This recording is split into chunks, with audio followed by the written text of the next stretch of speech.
We do four-man hoops, we do jump rope, we passing, we're dribbling, we're doing all this choreographed stuff in the ring, so they bring a whole lot of new excitement to this generation of King Charles Troupe.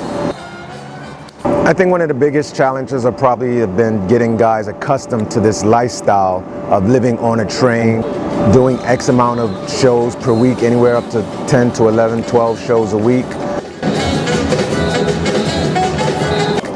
And we have interacting with some of the older members, so it's kind of that old with the new. I did 12 years on Ringling from 1969 to 1980. And Mr. Feld took us to Las Vegas with Siegfried and Roy. I go back as far as to some, I would say about the late 70s is when I probably joined as a King Charles II Jr. I had a gymnastic background, which some of the other guys in the neighborhood back in the South Bronx had, and that's how we got our involvement with the original troupe. You came from not one of the very best, richest neighborhoods in the world. South Bronx, baby. Needless to say, as everyone knows what drugs and the effect of things done in our country like it's done in all around the world. And unfortunately, a lot of the young men, my contemporaries, who I was going to school with and coming along with, didn't quite make it out of the neighborhood, and it was falling victim to a lot of the vices that was, all around us, surrounding us here in New York City. We were riding around on our unicycles there up in Crotona Park area of the Bronx, playing basketball, having fun. And I mean, the circus was the furthest thing from our mind. And I would say probably just the guidance of Mr. Irvin Feld and Mr. Jerry Lee King. These two men just knowing the things that we needed, knowing that we were street kids, the discipline that we were going to need.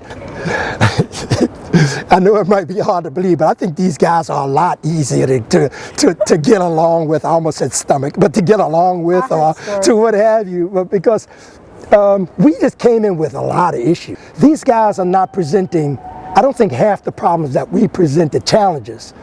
Presenting the challenges to me, half of the challenges in which we presented to Mr. King and Mr. Feld.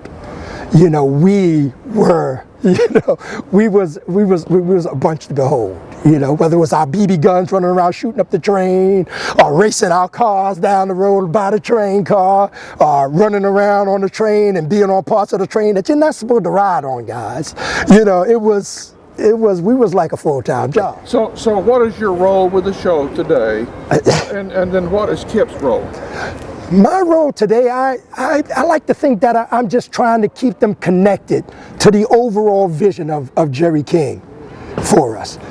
Just to be positive examples, do something, you have a craft that you do, and you do it very well. Respect it, and do it to the best of your ability, and stay close to the idea. And the idea was about building character, really trying to be the best person you can be. And when is the last time you were able to do something for somebody that can't do anything for you? Well, this is a very top-notch production. It's very disciplined, so we actually had to carry a lot of those moral values over to this show. So, the way that we act with staff, performers, and as well as the audience as well too. We're always trying to be professionals in everything that we do.